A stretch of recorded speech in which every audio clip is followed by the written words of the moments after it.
रश्मि जी जैन और इसके बाद तैयार रहेंगे पंडित खेमचंद जी जैन। मुनिद्वय के चरणों में बारंबार नमोस्तु नमोस्तु नमोस्तु। गुरुवर, आज मेरे बेटे ने एक मुझसे प्रश्न किया था। बोलता है कि पुराने समय में लोग जनेऊ संस्कार करवाते थे और उसका पालन करते थे, पहनते थे, और जो आजकल जनेऊ संस्कार होता है तो मम्मी ऐसे ही पहन लेते हैं जनेऊ, और उसका क्या होता है, उसका क्या महत्व है जनेऊ का? हमें इसका उत्तर नहीं मालूम था, इसलिए पूछा आपसे।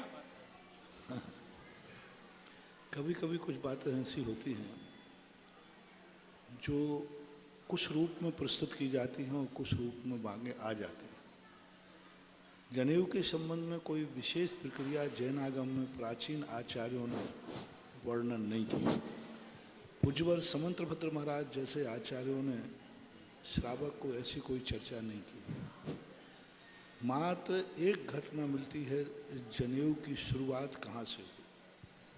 पूज्यवर जिनसेन स्वामी ने महापुराण के अंतर्गत भरत चक्रवर्ती जब भगवान के समूषण से लौटा तो वहाँ पर वृत्ति और आवृत्ति के संबंध में सुना तो उसके मन में भाव आया कि मैं जानूं कि हमारे पूरे राज्य में कितने वृत्ति हैं। तो उसने अपने आंगन में बहुत सारी हरियाली बिछा दी काट करके और इधर बैठ गया और सबसे कहा, सब लोग मेरे सामने आओ। सबको बुलाया तो सारी पब्लिक आ गई। कुछ लोग थे, उन्होंने कहा, राजन मैं नहीं आ सकता हूँ क्योंकि आपके पास आने के लिए मुझे हरी पे से चलना पड़ेगा और इस हरी में जीव होते हैं।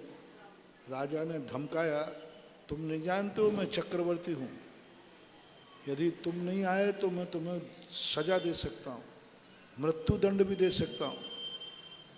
तो उन लोगों ने कह दिया, राजन आपके कोप का भागी बनकर के मैं मर सकता हूँ लेकिन जीवों को मार नहीं सकता।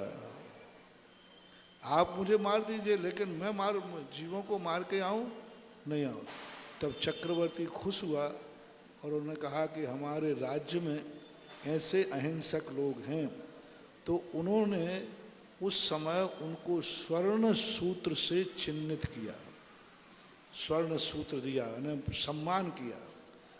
तो स्वर्ण सूत्र का अर्थ होता था एक प्रकार का गिफ्ट, जैसे आप लोग की चैन होती है। वो शुरुआत की एक कथन मिला। दूसरा, जो 16-14 श्रृंगार होते हिंसक लोग हैं तो उन्होंने